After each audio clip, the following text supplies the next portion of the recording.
요한복음 제1장. 말씀이 육신이 되어 우리 가운데 거하시매 우리가 그의 영광을 보니 아버지의 독생자의 영광이요 은혜와 진리가 충만하더라. 요한이 그에 대하여 증언하여 외쳐 이르되, 내가 전에 말하기를 내 뒤에 오시는 이가 나보다 앞선 것은 나보다 먼저 계심이라 한 것이 이 사람을 가리킴이라. 우리가 다 그의 충만한 데서 받으니 은혜 위에 은혜로라. 율법은 모세로 말미암아 주어진 것이요 은혜와 진리는 예수 그리스도로 말미암아 온 것이라. 본래 하나님을 본 사람이 없으되 아버지 품속에 있는 독생하신 하나님이 나타내셨느니라. 주님의 이름으로 예배로 나오신 여러분들을 환영합니다. 제가 지난 한 주간 동안 새벽 예배 때 인자에 대하여 말씀을 드렸습니다. 사람을 인자라고 하기도 하지요. 그래서 첫사람 아담을 하나님이 죄 없는 그런 상태로 이 땅의 모든 것을 관리하고 다스리는 그런 자로, 인자로 보내셨지만 그는 막강한 권력, 막강한 힘, 막강한 언어의 능력을 하나님으로부터 부여받았던 아담이었는데 그것을 충분히 사용하기도 전에 원수에게 속아서 범죄하게 되어집니다. 하나님은 너무 마음 아파하셨고, 그래서 하나님이 범죄하게 했던 원수 마귀, 사실은 뱀의 모양을 입고서 나갔는데 그를 심판하시면서 하신 말씀이 여인의 후손이 뱀의 머리를 깨트릴 것이다. 그러고 뱀의 후손이 너의 발꿈치를 물 것이라고 하는 그런 예언의 말씀을 하셨습니다. 여인의 후손으로 나신 분이 그리스도 예수이십니다.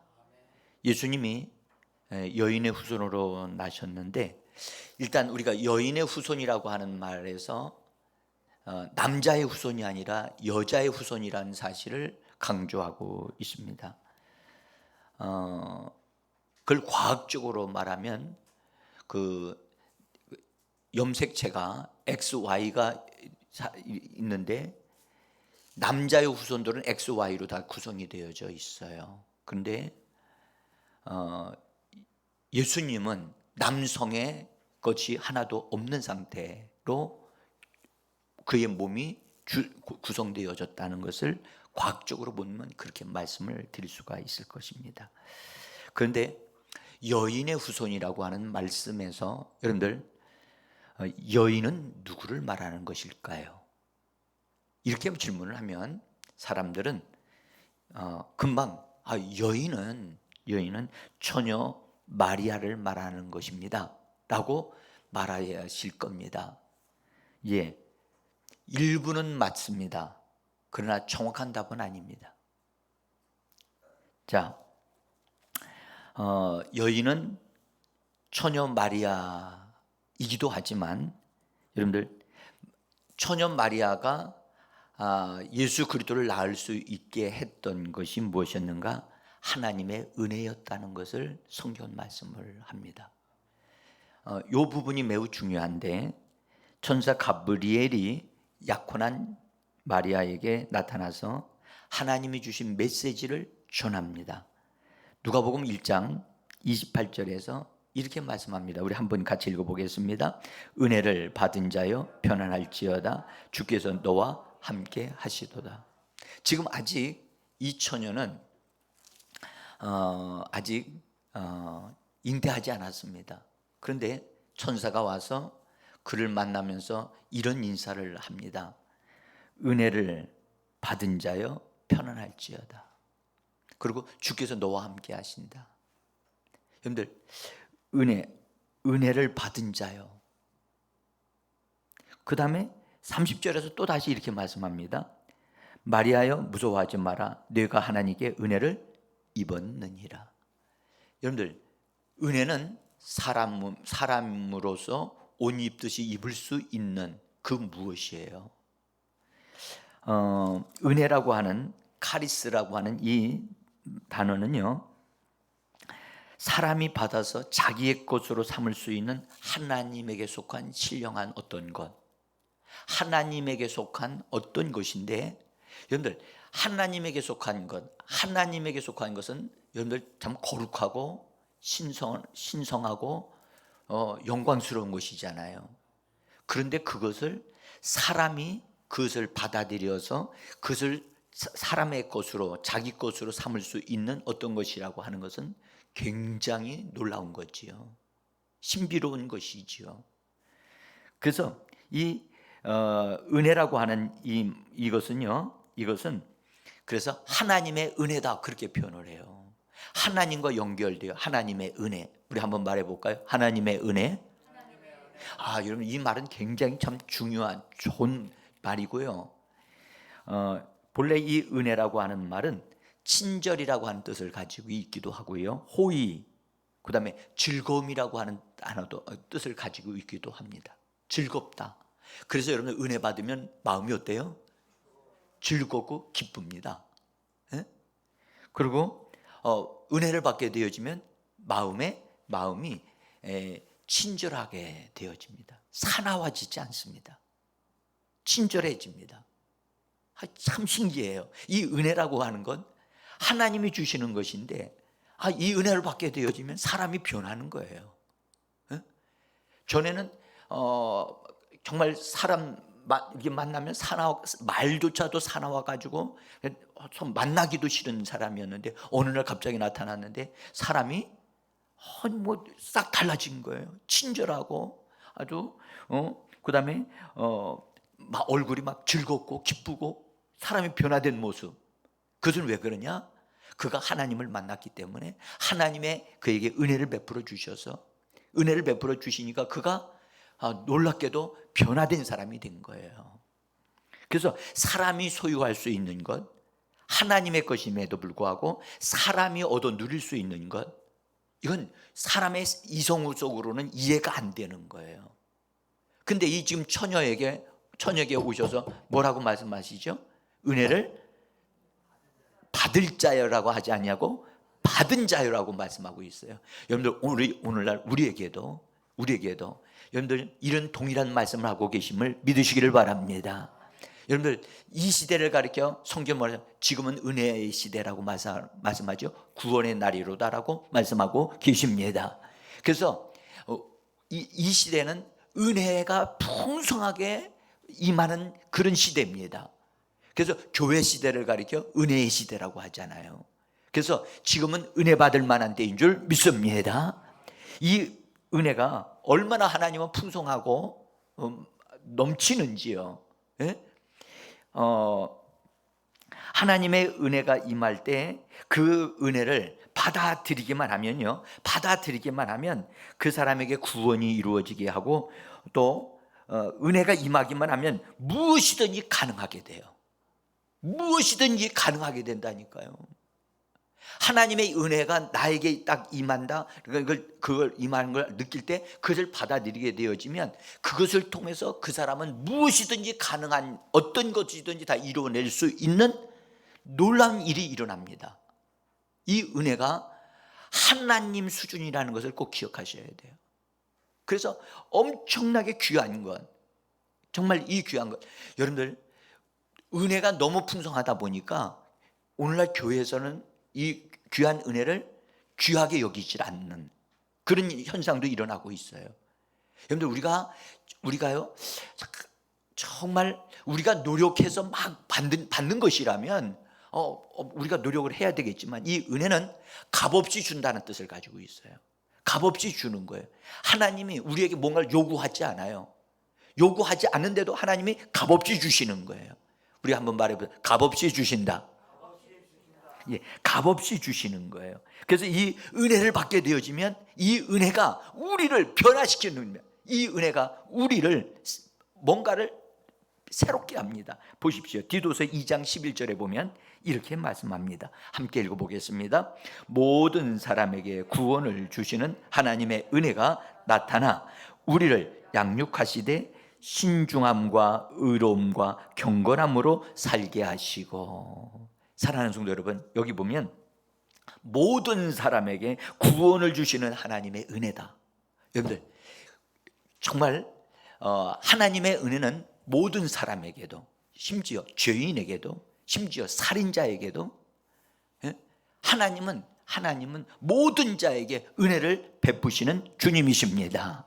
이 놀라운, 그래서 은혜가 너무너무 풍성해서 우리가 생각하기에 저 사람은 지옥 가야 될 사람인데 신기하게도 그런 사람이 구원받는 놀라운 일이 일어나는 거예요. 그것은 왜 그러냐? 하나님의 은혜가 풍성하기 때문에 그렇습니다. 사도 바울이 그가 직접 자기 자신에 나는 죄인 중에 괴수다라고 말을 하면서 실제로 그가 예수님을 믿는 사람들을 잡아다가 감옥에 가두고 그런 일을 제일 앞장서서 눈이 뻘겋도록 아주 열정적으로 했던 사람이거든요. 그런데 그가 자기가 죄인 중에 괴수다라고 고백했면서 말하기를, 지금 내가 이렇게 변화되어지는 나를 나되게 한 것은 하나님의 은혜라고 말합니다. 하나님의 은혜를 받게 되어지면 그 사람은 유용한 사람이 되어지고 변화된 사람이 되어지고 하나님이 쓰시는 그 시대의 일꾼이 될 수 있습니다. 자, 그래서 이 은혜가 여기 나타나면 어떻게 하느냐? 우리를 어떻게 한다고 그랬어요? 우리를 양육한대요. 뭐 한다고요? 양육한대요. 세상 교육이 우리를 양육하는 것 같이 우리는 생각하는데, 세상에 공부를 하고 전문적인 지식을 갖게 되면 그 사람이 뭔가를 쌓아 올리는 것 같은데, 오늘 말씀하기를 그걸 말씀하지 않습니다. 하나님의 은혜가 우리를 뭐 한다고요? 양육하신다는 거예요. 여러분들, 돈은 여러분들 노력하면 벌 수 있습니다. 심지어요, 돈은 여러분들 정상적인 방식이 아닌 비정상적인 방식을 통해서라도 돈을 벌 수는 있습니다. 어떤 자리에까지 올라갈 수도 있습니다. 그러나 여러분들 그것이 진정한 성공은 아니거든요. 그 사람의 됨됨이가 아름답게 되어야 되거든요. 그 사람의 인격과 언어가 아름답게 되어져야 되는데, 그걸 가리켜 오늘 말씀하기를 우리를 양육하신다고 하시는 것은 바로 하나님의 은혜가 우리에게 하시는 겁니다. 그래서 말씀하기를 연이어서 제가 중요한 단어를 신중함과 의로움과 거룩함으로 살게 하신다. 여러분들, 사람들이요 신중하지 못해서 우리가 실수 많이 할 때가 얼마나 많습니까? 그렇죠? 신중함과 의로움과 경건함으로 살게 하신다. 뭐가요? 하나님의 은혜가 우리를 이렇게 길러가고 성장되게 하신다는 겁니다. 그래서 사도 바울이 고백한 것이 맞습니다. 나의 나된 것은 하나님의 은혜라. 여러분, 이것이 우리의 고백이 되어지기를 원합니다. 하나님의 은혜가, 그래서 여러분들 은혜가 임하는 하나님이 은혜를 베푸시는 예배에 우리가 참석해야 될 이유가 여기에 있습니다. 아멘. 여러분들 정말 여러분들 이 은혜는요, 집에서 혼자서 방송을 통해서 예배를 드려도 일부의 어느 정도의 은혜가 임하지만, 여러분들 우리가 공동체로 모여가지고 예배 드릴 때 그때 베푸시는 하나님의 은혜는 큰 은혜가 우리에게 부어지게 하신답니다. 그래서 원수 마귀는 어떻게 하든지 우리가 은혜 받지 못하게 하려고, 예배에 불참하게 만들려고 그가 얼마나 애를 쓰는지 몰라요. 그래서 우리는 속지 말아야 돼요. 우리는 예배에 드리셔야만 합니다. 공적인 예배에 우리는 드려야만 합니다. 마스크를 써서라도 예배 드려야만 합니다. 자, 하나님의 은혜가 우리에게 신비로운 능력을 준다는 사실을 분명히 오늘 말씀을 통해서 보았습니다. 여러분들, 이 은혜를 받아들인 처녀 마리아, 그는요 이 은혜를 받아들일 때 천사가 주는 메시지를 받아들면서 받아들였어요. 그래서 자기 자신을 은혜 받은 자로 받아들이면서 즉 하나님 주시는 지극히 크신 능력이 그녀의 몸을 덮음으로 말미암아 자기 몸에 신비로운 일, 정말 있을 수 없는 처녀가 아기를 갖는 기적이 일어납니다. 그래서 한번 보십시오.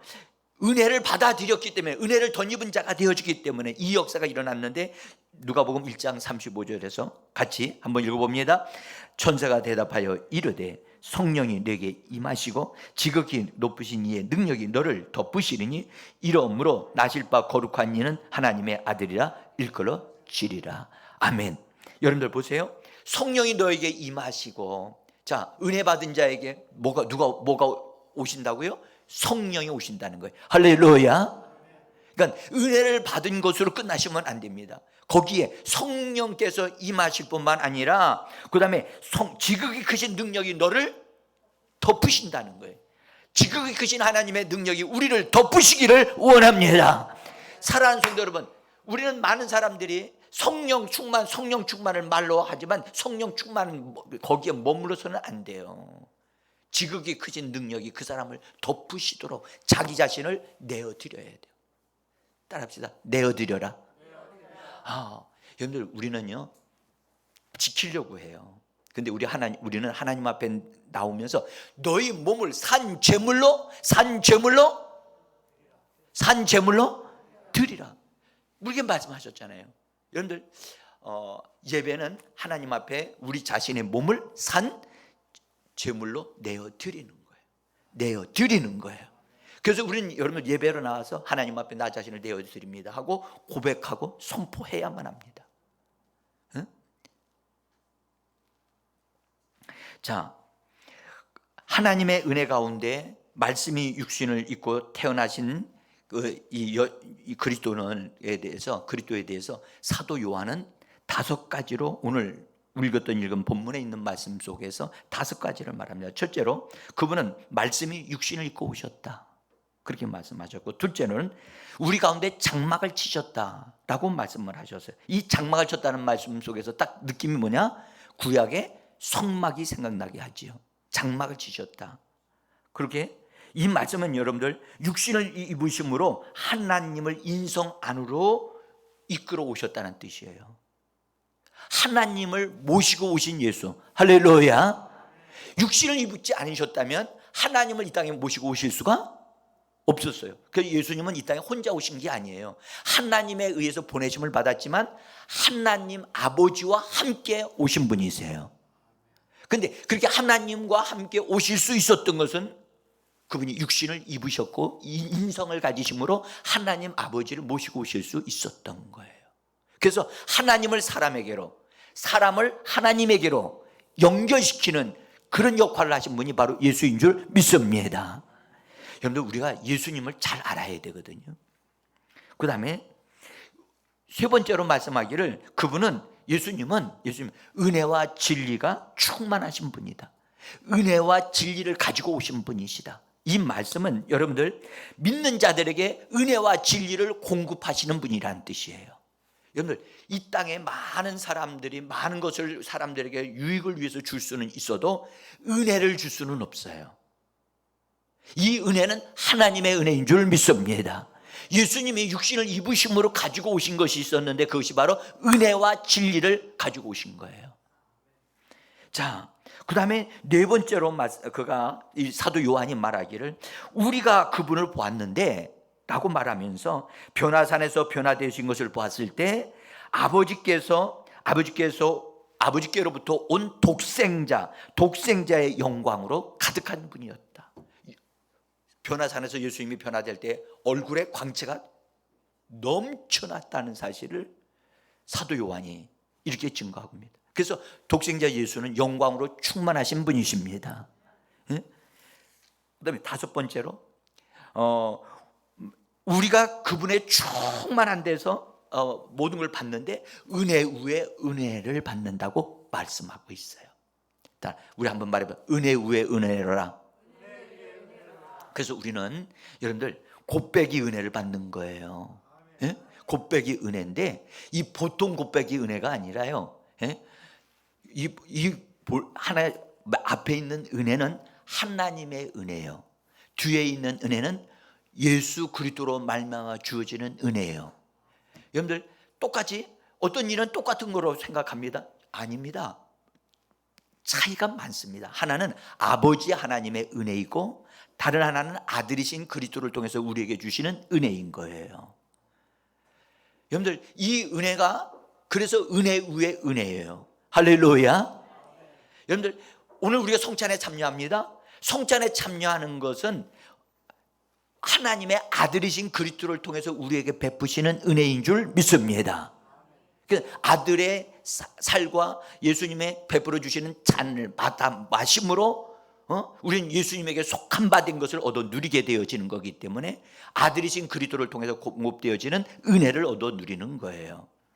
자, 여러분, 인자로 오신 그리스도는 육체를 가지심으로, 여러분들 이거 굉장히 중요합니다. 인자로 오셨다는 것 자체가 중요한 말인데요, 육체를 가지셨다는 말이거든요. 여러분들, 육체로 예수님이 이 땅에 오신 게 아니라 영으로 오셨다라고, 영으로만 오신 분이 육체를 가지고 오시지 않았다고 하는 그런 것을 주장하는 사람들이 있어요. 이거요, 여러분들, 예수님이 육체로 오시지 아니하였다면 여러분들, 우리 사람들은 구원을 받을 수 없습니다. 그분은 영으로 오신 분이 아니라 말씀이신 그분이 육신을 입고 이 땅에 사람으로 오신 분이십니다. 그래서 인자로 오신 예수를 믿는 것이 구원의 복음인 줄 믿으셔야만 합니다. 자, 여러분들, 사람으로 나셨다고 하는 것, 이것은요, 이 땅에서 일을 하시려면, 이 땅에 있는 사람들을 돕고 구원하려고 한다면 반드시 육체를 가지신 분이 되셔야만 합니다. 사람의 몸을 입지 아니하신 분이 이 땅에 일할 권리가 없거든요. 자, 이거 굉장히 중요한 말입니다. 육체를 가지지 않는 천사들, 육체를 가지지 않은 귀신들, 이 땅에서 일을 할 만한 권리를 가지지 못합니다. 이거 꼭 기억하셔야 돼요. 그래서 천사는, 타락한 마귀는 이 땅에서 일을 하기 위해서, 그때 당시에 사람을 어떻게 할 수 없으니까 뱀의 몸을 사로잡아 가지고 뱀의 몸을 통해서 하와를 유혹한 거예요. 그러니까 이 땅에서 일을 하려면 이 땅에서 사람의 몸을 입든지 아니면 짐승의 몸을 빌리든지 그래야만 그들이 이 땅에서 활동할 수 있는 근거를 가질 수 있게 되어지는 거예요. 아멘. 만약에 영적인 존재로서 일을 한다? 그러면 이 땅에서 일할 권리가 하나님이 절대 그걸 권리를 주지 않았어요. 그래서 이 땅에서 왕노릇하려면 반드시 사람으로 나셔야 돼요. 여러분들, 우리가 사람으로 태어났다는 것, 이거 큰 축복임을 믿으시기를 바랍니다. 어떤 이들은 너무너무 고생스러우니까 내가 왜 태어났는가? 차라리 저 들을 바라보면서 차라리 저 나무같이 그냥 태어났다 있다가 없어지는 존재가 됐으면 좋을 뻔했겠구나 라고 생각하는 순간도 있을 수 있어요. 동물들이 차라리 더 낫지 않겠느냐. 그러나 여러분, 동물들에게는 하나님이 영을 주시지 않았어요.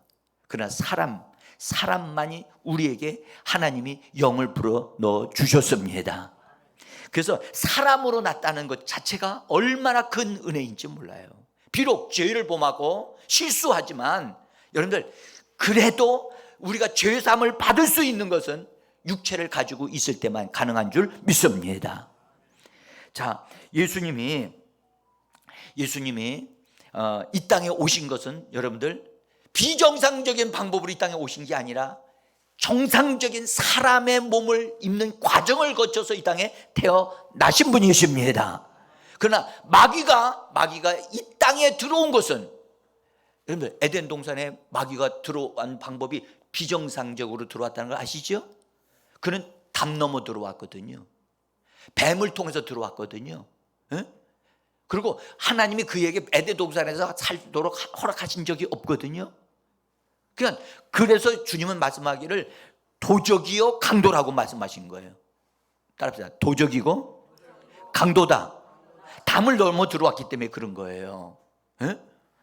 자, 그 다음에 여기 우리가 하나 기억해야 될 것은, 우리가 이 땅에서 여러분들 하나님의 능력을 덧입으려면 반드시 사람의 몸을 입어야만 가능한 거예요. 아멘. 여러분들, 인자의 몸을 이거 예수님이 가지셨다고 하는 것, 은혜를 덧입고 그 다음에 은혜와 진리를 가지고 이 땅에 그분이 오셨는데, 여러분들 은혜와 진리를 가지고 오셨기 때문에 그분은 사람들에게 은혜와 진리를 공급하기 위해서 오신 분이지, 천사나 악한 영들을 구원하기 위해서 그분이 오신 것이 아닌 것입니다. 그래서 사람을 구원하기 위해서, 나를 구원하기 위해서 그분이 은혜를 가지고 오셨고 진리를 가지고 오신 것입니다. 그래서 우리에게 은혜가 필요하고 나에게 진리가 필요한 줄 믿습니다. 이 말씀이 육신이 됐다고 하는 이 말씀은, 사랑하는 성도 여러분, 이것은 뭘 의미하느냐면 죄 없는 피를 가지신 분이 됐다는 뜻이에요. 육신을 입으려면 육신은 피가 있어야 되잖아요. 그죠? 본래 아담이라고 할 때는 본래 첫 번째 피를 가진 자라는 뜻이거든요. 그 예수님이 육신을 입으심으로 피를 가지셨는데, 예수님의 그 피는 남자로 인해서 씨를 받은 게 아니기 때문에, 그래서 그 피는 죄가 없어요. 죄 없는 피이고, 죄 없는 피는 죄를 살 수 있는 능력을 가지고 있기 때문에, 그래서 죄를 살 수 있는 권세와 능력을 가지고 있는 것입니다.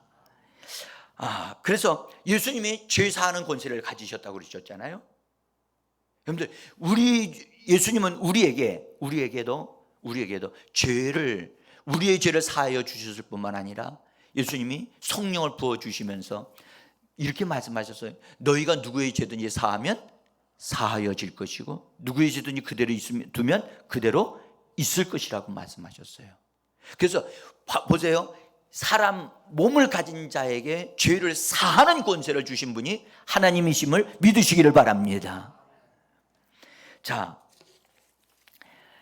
여기서 여러분들, 육신을 입으신 분은 왜 육신을 입으셨느냐? 육신을 입은 자들을 돕기 위하여, 육신을 입은 자들을 구원하시기 위하여 그분이 육신을 입으신 것입니다. 그래서 육신을 입는다는 말은 우리는 공간의 통제를 받고 연약함이 있다는 뜻이거든요.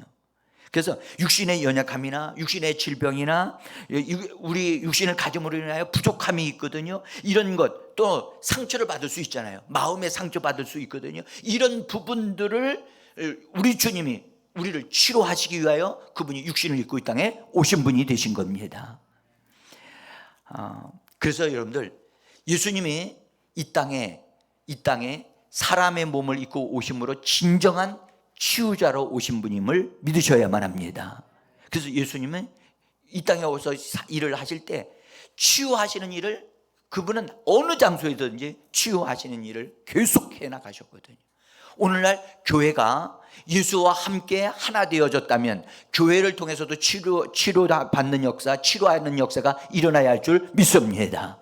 이것이요, 정말 교회가요, 이 부분을 정말 강력하게 하나님의 은혜를 돈 입어야 돼요. 네? 자, 심지어 하나님이 주신 권리를 잃어버린 사람들에게 예수님이 그 권리를 회복시키시기 위해서 예수님이 이 땅에 육신을 입고 오신 겁니다. 자, 한번 보지요. 누가복음 10장 19절을 보겠습니다. 같이 읽습니다. 내가 너희에게 뱀과 정갈을 밟으며 원수의 모든 능력을 제어할 권세를 주었으니 너희를 해칠 자가 결코 없으리라. 보십시오. 이 제자들은 그때 당시에는 그들에게 권세가 없었어요. 권세가 없었고 능력이 없었는데, 그들에게 주님이 사로잡으시면서, 그리고 이렇게 말씀하셨어요. 내가 너에게 뱀과 정갈을 밟는, 그 다음에 원수의 모든 능력을 제어할 권세를 가진 자들로 우리 주님이 회복시키시고 우리에게 이렇게 살도록 말씀하고 계신 줄을 믿습니다. 자, 사랑하는 성도 여러분, 그래서 예수님이 육신을 입고 오셨다고 하는 것이 우리에게 복음이라니까요. 천사의 모습으로 나타나지 아니하시고 육신을 가지신 것으로 오셨다고 하는 것이 우리에게 정말 기쁜 소식입니다. 그 육신을 가진 자만이 그분의 도움을 받을 수 있습니다. 여러분들 돌아가신 분들 계셔요. 돌아가신 분들, 지금 예수 믿는 자들은 낙원에 있어요. 낙원에 있는 자들에게 예수님이 가셔서 치료하십니까? 그들에게는 그거 다 필요 없거든요. 지금 육신을 입고 있는 우리들이기 때문에 우리에게 필요한 것, 우리에게 필요한 어떤 것이든지 하나님이 은혜를 주시면 그 은혜가 그 사람을 새롭게 만들고 건강하게 만들고 채워주는 역사가 있게 되어지는 것입니다. 자, 인자는요, 말씀이 육신을 입으셨기 때문에 그 말씀 안에는요, 그 말씀 안에 육신의 모양을 가지고 계신 그 육신의 모양을 가지신 그 몸 안에는요, 하나님의 생명으로 가득하답니다. 자, 요한복음 1장 4절에 보면 이렇게 말씀하셨어요. 그분 안에, 요 말은 말씀 안에 그 말입니다.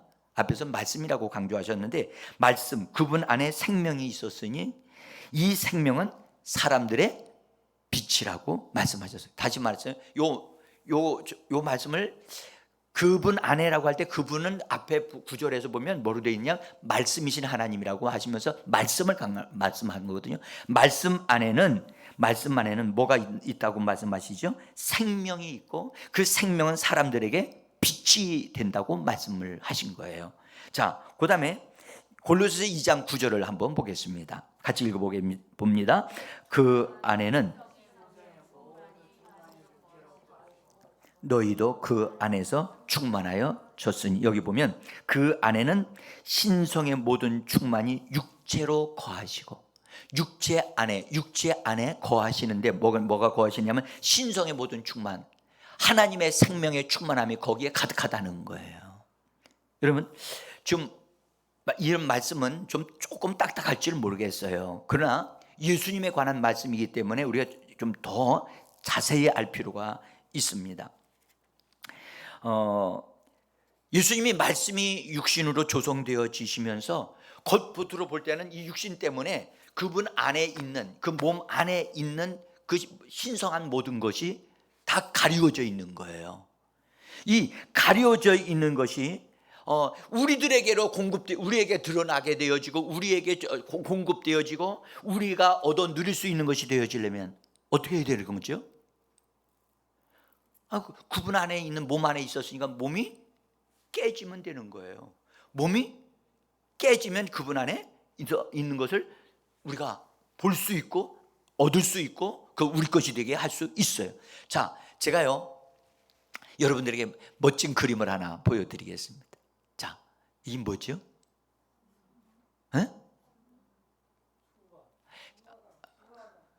무화과? 좀 더 자세히 보세요. 제가요 어제 저녁에 이걸 구하려고 시장을 갔어요. 또 마트를 갔어요. 있어요, 없어요? 그래가지고 없어서 뭘로 대체할까를 생각하다가 도저히 이만한 것이 없어가지고 그냥 와서 영상으로 해야 되겠다 해서 전도사님의 도움을 요청을 했어요. 여러분들, 제가 이 자리에서 찢어가지고 여러분들에게 탁 보여드리려고 그랬거든요. 찢어서 보여주면 그 안에 뭐가 들었어요? 빨간 알 하나하나가 막 빛이 바짝바짝 나가는 알갱이가 가득 들어있지요. 어떻습니까? 딱 찢어서 한 입 꽉 깨물으면 달콤 시큼하고 신선하고 그렇지 않습니까? 여러분들 보세요. 이 귀한 과일을 여러분들 깨지기 전에는 뭐가 들어있는지 잘 몰라요. 그렇죠? 딱 깨져가지고 찢어 놓으니까 너무너무 아름다운 생명이 그냥 막 드러나잖아요. 이거를 저는 그렇게 생각해요. 예수님 몸 안에 이 하나님의 생명으로 가득한 그것을 예수님 품고 계시다가 그것을 우리에게 주시기 위하여 방출시키는 그 과정이 뭐냐? 바로 십자가를 통과하는 거였단 말이죠. 십자가를. 여러분들 십자가, 그래서 성경은 예수 그리스도의 십자가로 말미암아 여러분들 지성소와 성소 사이에 가로막혀 놓여있던 휘장이 뭐 했다고요? 찢어졌다고 그랬잖아요. 찢어졌다. 우리 말해보세요. 찢어졌다. 좀 더 실감나게 찢어졌다. 저는 그래서 이거 찢는 거예요. 예수님이 자기 자신의 몸을 우리를 위하여 탁 터뜨리신 거예요. 스스로 터뜨리지 아니하시고 그들에 의해서 죽임을 당하시면서 그분 자신을 탁 이렇게 깨면서, 그래서 예수님이 죽었다가 부활하시면서 성경은 뭐라고 말씀하시냐면 생명 주는 영이 되셨다라고 말씀하셨거든요. 그래서 그분의 생명을 우리에게 주시려고 한 사람 한 사람에게 그분의 것을 집어넣어 주시려고, 그래서 우리는 은혜로 받아들이면 되어지는 것입니다. 여러분들, 그래서 예수님께서 그분이 육체로 계실 때에 믿는 자들, 제자들에게 말씀하기를 자기의 생명과 자기의 피를 먹고 마시면 너희는 나로 말미암아 사는 자가 될 것이라고 말씀을 하셨습니다. 자, 요한복음 6장 61절에서부터 우리 한번 읽어 가도록 해봅시다. 나는 하늘에서 내려온 살아있는 떡이니 사람이 이 떡을 먹으면 영생하리라.